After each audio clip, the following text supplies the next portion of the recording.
In this tutorial for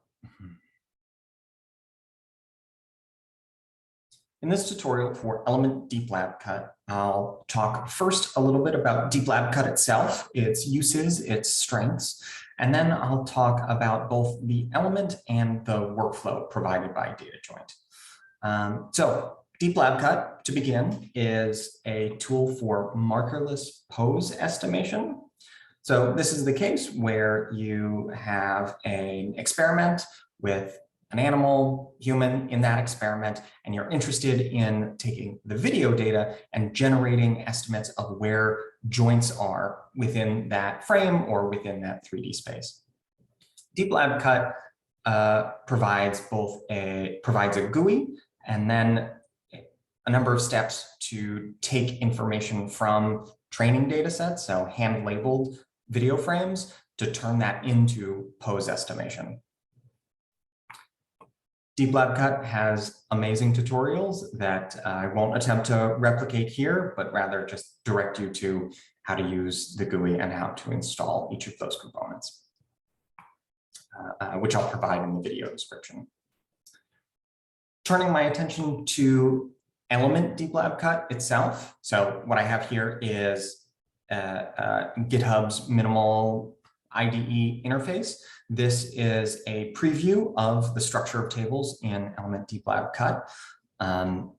This set of tables is generated from the two schema that you see in the subfolder Element DeepLabCut. So we have a schema for training, the set of tables you would need to manage and process training information, and then model, what you would need for generating those pose estimation inferences. Element DeepLabCut comes in once you've already labeled your training data and created your project within the DeepLabCut GUI or command line interface. And Element DeepLabCut in DataJoint can help you manage that information, as well as launch training, launch model evaluation, and then launch those pose estimation inferences. To talk about each of those tables in a little more depth, I'll be using the workflow we provide. So this is another repository on GitHub provided by DataJoint with a number of different Jupyter notebooks to walk you through how to use Element DeepLabCut in connection with other elements. In particular, you would need to clone and install Element Lab, Animal, Session, and DeepLabCut. We'd also recommend cloning and installing the workflow DeepLabCut to get this up and running. We offer some tutorials on how to set up your database and config file, so I won't cover that here, but instead you should look at some of our other videos. For this workflow in particular, you'll need to download some sample data provided by the DeepLabCut team. So in their GitHub repository for DeepLabCut, there is an examples directory.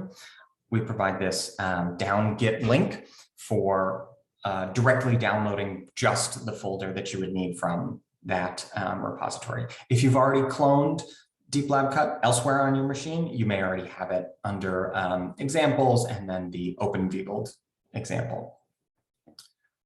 What you'll find when you first download that directory is a config file as well as labeled data and videos. This isn't a full project path, full project set of files. You'll need to, for the specific example, run a load demo data function. What this will do is take the sparse set of folders you have and turn it into a full DeepLabCut project.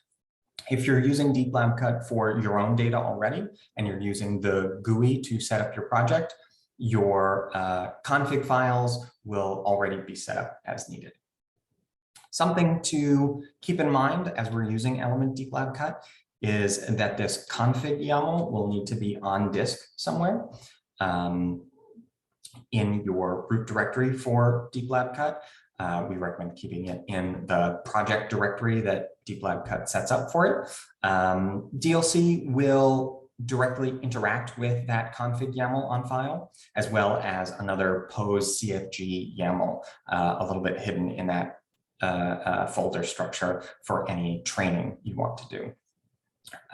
This YAML file specifies root data directories relative to the root on your machine, which makes the folder sort of fixed in place unless you want to take the time to change around those roots when you move the folder from one machine to the next.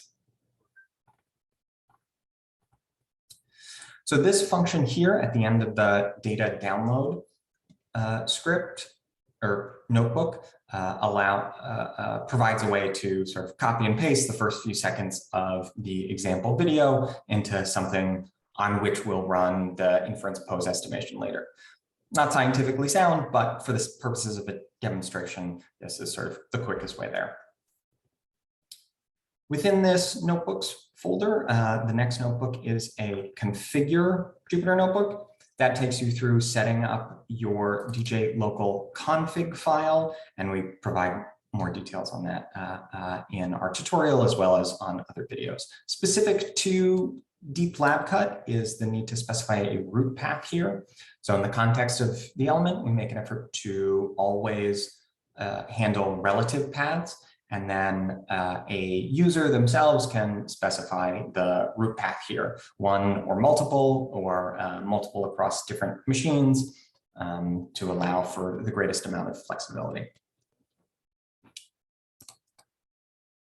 Turning now to the workflow structure. I'll point out that for each of these notebooks, when you get it running, if you're using a DJ local config file, sort of specific to that workflow directory, you'll need to just hop up one directory so that when you import DataJoint and import schemas into your current namespace, you'll have access to that DJ local config file with your credentials and other necessary pieces of information.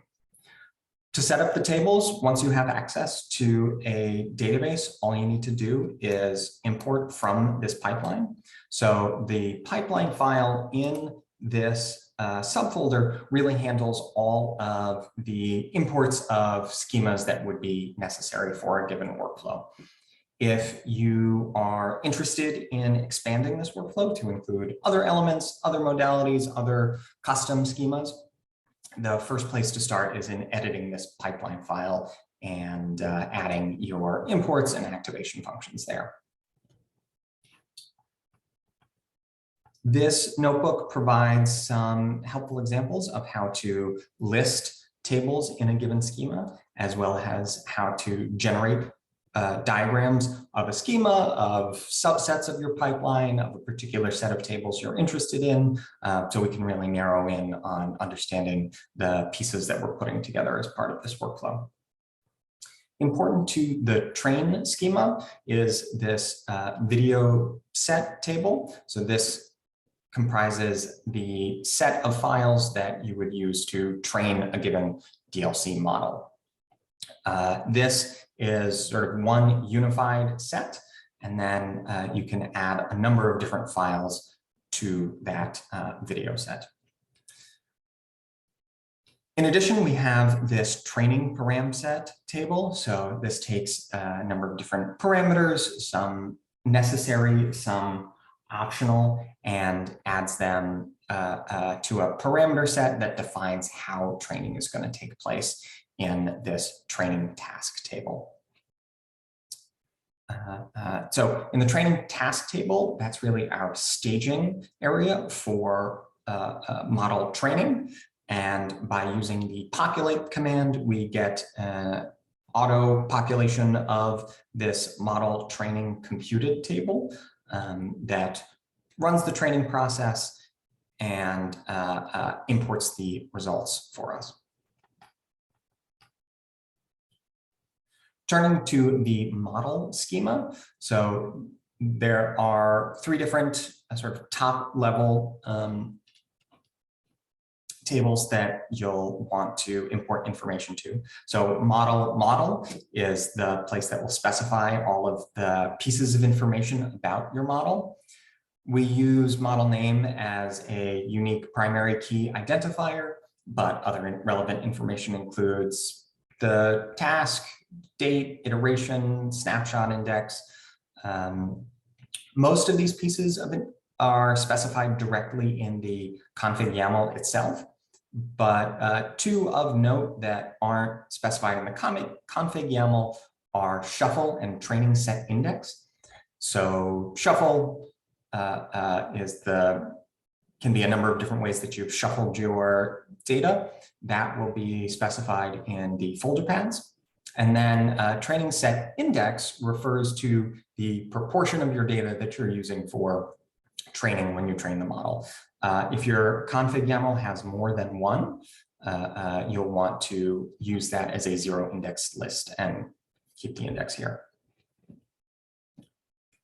Model video recording has a one-to-one relationship with an upstream table for session. So there's a one-to-one relationship here where we just presume that one video recording as a potential set of videos takes place on a given day.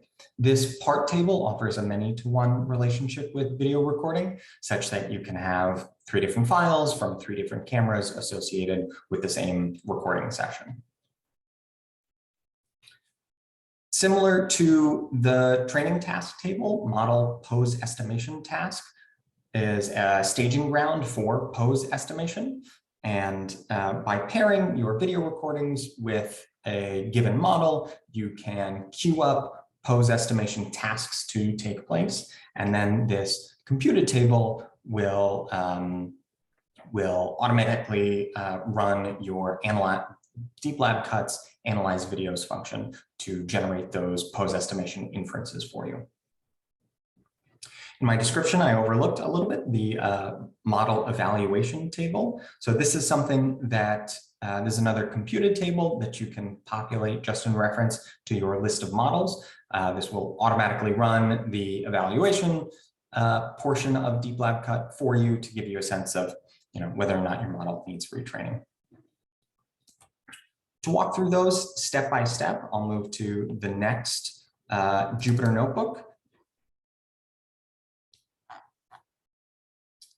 Again, remember when you open each one of these, you'll want to jump up one directory to get your local config file. So in the case of this process notebook, we're individually inserting an example subject into the subject table, followed by a couple different sessions for this subject. I'm just seeing that those got inserted. We're then inserting a training video set. So the set of files associated with the training data for this subject. In this case, I'm adding the CSV, H5, PNG, video files, all of the pieces that were downloaded from DeepLabCut's repository. When we train this network, we can add a number of different parameters as a dictionary to the training table. So those can be any of the items that would come up from the train network docstring help function, or the train network docstring. And those can be added as a dictionary to this training parameters. Here I'm manually inserting these as parameters for this training param set table. Once I have the set of training parameters and the training data, I can add a training task into that staging area, and then just using the populate command that will run the training process for me. And in the example case, I'm only really running for 5 iterations just to give an example, but the recommended number of iterations for DeepLabCut is 200,000.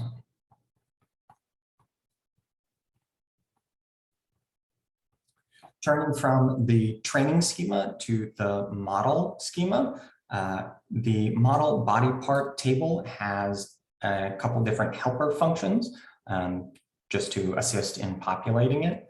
So we can extract new body parts from a given config file. Config file already has a list of body parts. If we're interested in adding descriptions to these body parts, just something a little more descriptive than the single string here, we can insert a set of descriptions with this additional helper function. Even if we skip this piece, a portion of the insert model function will run this process for us.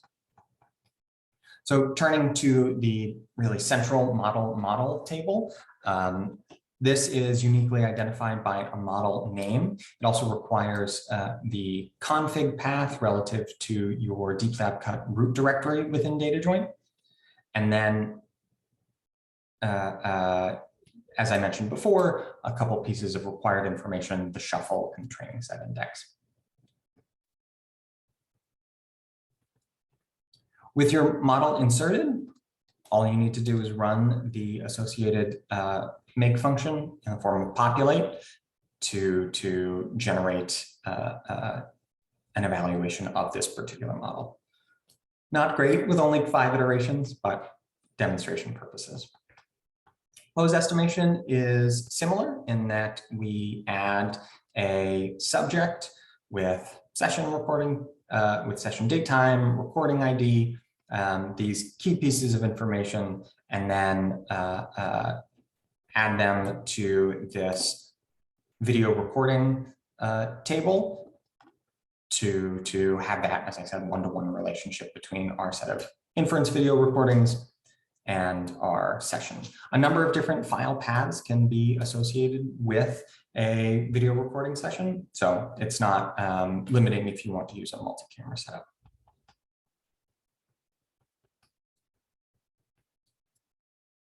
Pose estimation takes the same form of staging and then running that we saw before, in the form of adding a set of information together and then optionally some items in the form of parameters. So here is, say, the CSV. This is one of the optional parameters in DeepLabCut's analyze videos function. By setting this as true, when we run pose estimation, DeepLabCut is automatically going to generate that CSV. Even without that CSV, we can still run the same populate command on our set of staged tasks in the pose estimation tasks table. And this populate command will run the analyze videos portions for you. With the model pose estimation table populated, we can then pull and reference the data and get the X, Y, and optionally Z coordinates for this inference video. When it's two-dimensional, Z will just populate with all zeros. That's a lot. That's the general process of sort of by hand ingesting these items into the respective schemas.